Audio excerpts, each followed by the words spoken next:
ഈ സമയത്ത് കഴിഞ്ഞൊരാഴ്ചക്കാലം നിങ്ങളുടെ കൂടെ ആരാധനയിൽ സംബന്ധിക്കാനും ഈ ശ്രേഷ്ഠമായ ഇടവകയുടെ ശുശ്രൂഷകളുടെ രീതികൾ കണ്ട് മനസ്സിലാക്കുവാനും തോന്നുന്നത് ഇടയായി ഏറ്റവും പ്രിയപ്പെട്ട അനീഷിച്ചൻ അച്ഛൻ പറഞ്ഞതുപോലെ നിങ്ങൾ ഏകദേശം അടുത്തടുത്ത ദേശക്കാരാണ്. ഞാൻ അച്ഛനെ ഇവിടെ വന്നതിന് ശേഷമാണ് ഈ മുഖം കൃത്യമായിട്ട് ഓർക്കുന്നത്. അതിന് മുമ്പ് അങ്ങനെയുള്ള അവസരങ്ങൾ നിങ്ങൾക്ക് ലഭിച്ചിട്ടില്ല. വളരെ ഔചാരികമായിട്ടാണ് ഈ വർഷം ഇവിടേക്ക് വരാൻ പറ്റുന്ന ഒരു അവസരം ദൈവം തന്നത്. അതിന് പ്രിയപ്പെട്ട അനീഷച്ചനും ഇടവകയുടെ ട്രസ്റ്റിയും സെക്രട്ടറിയും ചുമതലക്കാരും ഒക്കെ എന്നെ ക്ഷണിച്ചതിന് നന്ദി പ്രത്യേകമായിട്ട് അറിയിക്കുന്നു. ഞാൻ ഈ കഴിഞ്ഞ ഒരാഴ്ചക്കാരോട് ക്ലാസ്സിലാണ് താമസിച്ചത്. സ്നേഹസമയങ്ങളിൽ വേണ്ട ഭക്ഷണവും എനിക്ക് യാതൊരു ക്ഷീണവും ഉണ്ടാകാതെ എന്നെ കാത്തു പരിപാലിച്ചത് പ്രിയപ്പെട്ട കൊച്ചമ്മയും പ്രിയപ്പെട്ട അച്ഛനും കുഞ്ഞുങ്ങളുമാണ്. അവരോടുള്ള കടപ്പാട് വളരെ വലിയതാണ്. ഞാൻ ഓസ്ട്രേലിയയെ കുറിച്ച് പ്രത്യേകിച്ച് ഇടവകയെ കുറിച്ച് പറയുന്നത് ഇതൊരു ബണ്ടിൽ ഓഫ് പോസിബിലിറ്റീസ് ഉള്ള ഇടവകയാണ്. ഈ ഇടവക സാധ്യതകളുടെ ഒരു കെട്ടാണ് ഈ ഇടവക. അത് നിങ്ങൾ തിരിച്ചറിയണം. നിങ്ങൾ അതിനനുസരിച്ച് കൂട്ടായി പ്രവർത്തിക്കണം. ഒരുപാട് സാധ്യതകൾ. ഒരുപക്ഷെ മലങ്കര സഭയിൽ ഇത്രയും ക്യാമ്പസ് ഉള്ള ഒരു ദേവാലയം ഇല്ല. സ്കൂളൊക്കെ ഉണ്ടെങ്കിൽ അതിന് ക്യാമ്പസ് കാണുമായിരുന്നു. പക്ഷെ ഒരു ദേവാലയത്തിൽ ഇത്രയും ക്യാമ്പസ് ഉള്ള ദേവാലയം കേരളത്തിനകത്ത് പോലും ഇല്ല. അപ്പോൾ ഇവിടെ നിങ്ങൾ ഭാഗ്യവാന്മാരാണ്. നിങ്ങളുടെ വാഹനങ്ങൾ പാർക്ക് ചെയ്യാനും മറ്റാരുടെയും ഡിസ്റ്റർബൻസ് ഇല്ലാതെ നിങ്ങളുടെ ആരാധന നടത്താനും ഒക്കെയുള്ള വലിയ ഭാഗ്യം ദൈവം നിങ്ങൾക്ക് തന്നിട്ടുണ്ട്. അതുകൊണ്ട് ഓസ്ട്രേലിയ എന്ന് പറയുന്നത് സാധ്യതയുള്ള സ്ഥലമാണ്. അപ്പം അതുകൊണ്ട് ധാരാളം ആളുകൾ ഇവിടെ നാട്ടിൽ നാല് വന്നു കഴിഞ്ഞാൽ അത്ഭുതപ്പെട്ടു പോകും. ഇത്രയും ആളുകളെ ഒന്നിച്ച് കാണുമ്പോൾ ഈ ഒരു ഇടവകയിൽ അങ്ങനെ എത്രയോ സ്ഥലങ്ങൾ ഇടവകളുണ്ട്. പക്ഷെ ഇതിൻ്റെ ഒരു ബാക്കിപത്രമുണ്ട്. അത് പറയാൻ വേണ്ടി ഞാൻ അല്പം തിരിഞ്ഞിരുന്നു.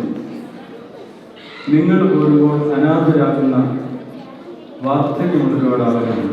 കാരണം ഞാൻ സഭയുടെ കേന്ദ്രത്തിൽ ഇരിക്കുന്നതുകൊണ്ട് എനിക്ക് നന്നായി ഈ കാര്യം അറിയാം. ചില ഒറ്റപ്പെട്ട കേസുകളാണ് നിങ്ങൾ ഒരുപക്ഷെ പറഞ്ഞേക്കാം. നിങ്ങൾ ഇവിടേക്ക് കയറി വരുമ്പോൾ നിങ്ങളുടെ മാതാപിതാക്കൾ പ്രിയപ്പെട്ടവരൊക്കെ, പ്രത്യേകിച്ച് മാതാപിതാക്കൾ വാർദ്ധക്യത്തിലായിരിക്കുന്ന ആളുകൾ പലരും ഭവനത്തിൽ തന്നെ നിങ്ങൾ നല്ല വീടുകളൊക്കെ നാട്ടിൽ വെച്ചിട്ടുണ്ട്. അതുകൊണ്ട് അത് സൂക്ഷിച്ച് അവിടെ കഴിയുന്ന മാതാപിതാക്കളുണ്ട്.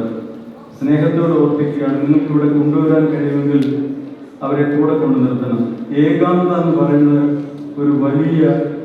അതൊരു മാരകമായ വിഷയമാണ്. നിങ്ങളൊരു പക്ഷേ സൗകര്യങ്ങളും നല്ല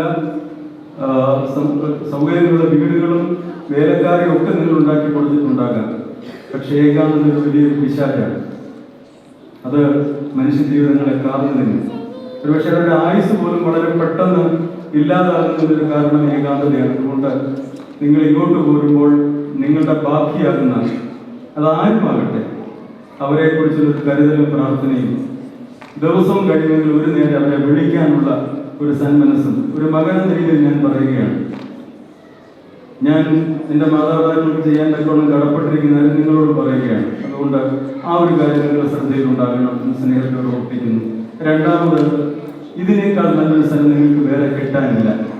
ഞാൻ പറഞ്ഞത് ക്രിസ്ത്യയിലെ പള്ളിയെക്കുറിച്ചല്ല, ആരാധനാലയത്തെക്കുറിച്ച്. നിങ്ങൾക്ക് ഇന്ന് എന്തൊക്കെ സൗഭാഗ്യങ്ങളുണ്ട് അതിലേക്ക് അടിസ്ഥാനം ദൈവമാണെന്നുള്ള ബോധ്യം ഉണ്ടാക്കിക്കൊണ്ട് ഏതവസ്ഥയിലും ഇവിടെ ഓടിയെത്തുക. അനീഷച്ചനെ പോലെ നാളുകാർ അച്ഛനോട് വരണമെന്ന് നിർബന്ധമൊന്നുമില്ല. വരുന്ന എല്ലാ അച്ഛന്മാരും നിങ്ങൾക്ക് സ്നേഹിതരാകണം നിർബന്ധമില്ല. പക്ഷേ നിങ്ങളുടെ സ്നേഹം പള്ളിയോടായിരിക്കണം. ഇത് വിട്ട് നമ്മൾക്ക് ഒരു കളിയും പാടില്ല.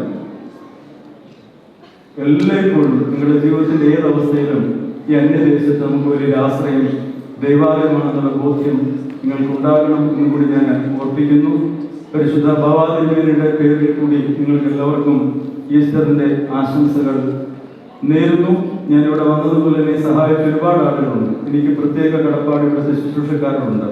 നല്ല കുഞ്ഞുങ്ങൾ, നാട്ടിലേക്കാൾ ഒരുപാട് മിടുക്കരായ കുഞ്ഞുങ്ങൾ ഇവിടെയുണ്ട്. തീർച്ചയായും അച്ഛൻ്റെയും അതുപോലെ ജിത്തിൻ്റെയൊക്കെയുള്ള ഒരു ട്രെയിനിങ് ഈ കുഞ്ഞുങ്ങൾക്ക് നല്ലതായി ലഭിച്ചിട്ടുണ്ട്. അതിന് സന്തോഷം. അതുപോലെ പ്രിയപ്പെട്ട കൊയറംഗങ്ങൾ, വിശ്വാസികളായ നിങ്ങൾ എല്ലാവരും ഒന്നു ചേർന്ന് ഒരു വലിയ അനുഭവമാക്കി തീർത്ത ഈ ശുശ്രൂഷയ്ക്ക് നിങ്ങളോട് ഞാൻ നന്ദി പറയുന്നു. എൻ്റെ ഇപ്പോഴത്തെ താൽക്കാലിക ഭവനം ദേവലോകമാണ്. ഈ ദേവലോകത്ത് തന്നെയാണ് താമസിക്കുന്നത്. അപ്പോൾ നാട്ടിലേക്ക് വരുന്നവരുണ്ടെങ്കിൽ അവിടെ വന്നു കഴിഞ്ഞാൽ ഇങ്ങനെ ഒരു പേര് പറഞ്ഞാൽ, എൻ്റെ പേര് സജി യോഹന്നാൻ അച്ഛനാണ്.